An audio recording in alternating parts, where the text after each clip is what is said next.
Bawat tao may pangarap. May mga estudyanteng gustong makapagtapos para maging doktor. Tulad ko, may mga manggagawang umaasang aangat ang buhay. Pero minsan, hindi natin alam kung para kanino ba natin to ginagawa. Para ba sa sarili natin o para sa mga taong mahal natin?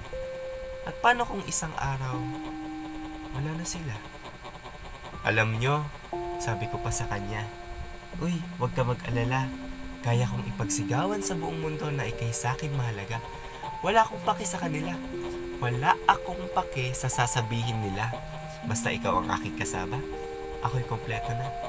Pero, paano kung wala na si mama? Paano kung wala na si papa? Kanino ko na to papakita?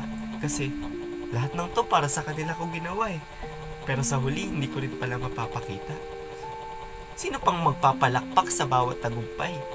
Sino pang ang magsasabi na, "Anak, kayang-kaya mo yan"? Sino pang magsasabi na kahit anong mangyari may bahay kang uuwian? Ang sakit isipin, no?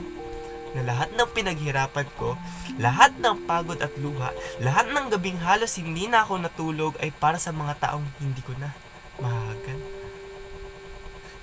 Pero wala na akong magagawa eh, kundi tanggapin ang lahat ng iyon, magpatuloy sa buhay at tabutin ang tagumpay. Diba? Yun naman ang sabi nila eh. Huwag kang susuko sa mga problema mo. Lagi mong tatandaan na may gabay sa tabi mo. Minsan gusto ko na nga sumuko eh. Minsan hindi ko na alam kung tama pa ba tong ginagawa ko. Pero sa bawat pag-aalinlangan ko, may isang tinig na bumubulong.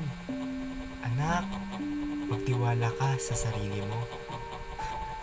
Oo nga naman, di ba? Hindi ba't itong pangarap ko? Hindi ba't itong matagal ko nang gustong makamit? Oo, naliligaw ako minsan. Pero hindi ibig sabihin titigil na ako. Alam niya, sa kabila ng lahat ng yun, natutunan ko na hindi lang para sa kanilang pangarap ko. Hindi lang para sa kanilang papuri. Hindi lang para sa kanilang ngiti. Hindi lang para sa kanilang mga pangako. Ang pangarap ko ay para rin sa sarili ko. Para sa akin na minsan nang nadapa. Para sa akin na minsan nang napagod. Para sa akin na minsan nang nagduda.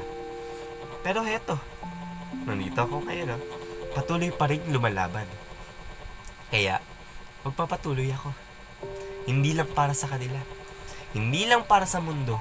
Kundi para rin sa sarili ko.